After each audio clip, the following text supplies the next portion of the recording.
Di saat menghadapi corona, permintaan akan pinjaman online kian meningkat. Meski demikian, penyedia utang online selektif memilih debitur. Skema keringanan kredit pun diberikan bagi usaha kecil menengah yang bisnisnya terdampak corona.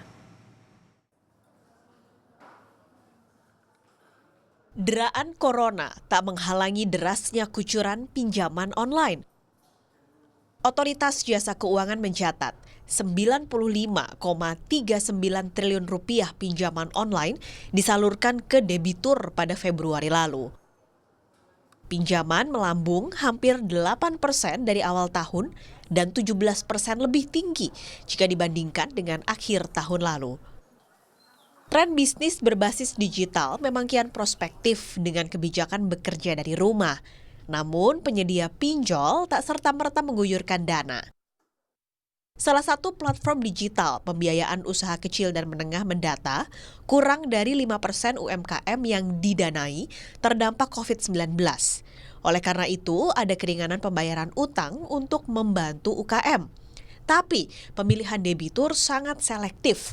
Skema relaksasi kredit pun mempertimbangkan investasi pemberi pinjaman.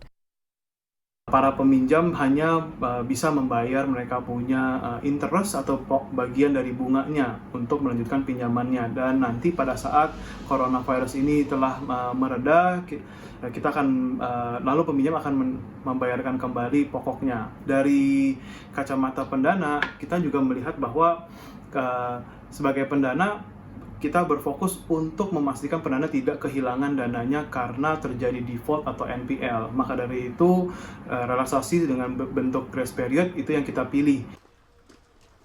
Masih banyak peluang untuk mendongkrak pinjaman produktif saat pandemi corona di depan mata. Salah satunya dengan mengembangkan sistem pinjaman di sektor agritech. Kelompok ini ada supplier pupuknya, supplier bibitnya, kemudian untuk pembelinya juga sudah ada pihak yang akan membeli. Jadi harapannya adalah apabila ada fintech yang tidak berpengalaman di dalam sektor produktif, misalkan yang multiguna, ini bisa bekerjasama dengan agregator seperti ini supaya dia bisa memperbesar porsi sektor produktifnya tanpa harus menambah resiko. Kenapa nggak harus menambah resiko? Karena ini closed loop system. Uangnya tidak dalam bentuk tunai, tapi dalam bentuk untuk pupuk, untuk bibit, kemudian waktu pembayaran juga melalui pembeli yang membeli hasil produksi, sebagian untuk membayar utang.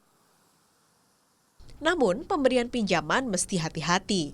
Data OJK menyebut rasio kredit bermasalah pinjaman online masih nyaris tembus 4% per Februari 2020. Tim Liputan Kompas TV.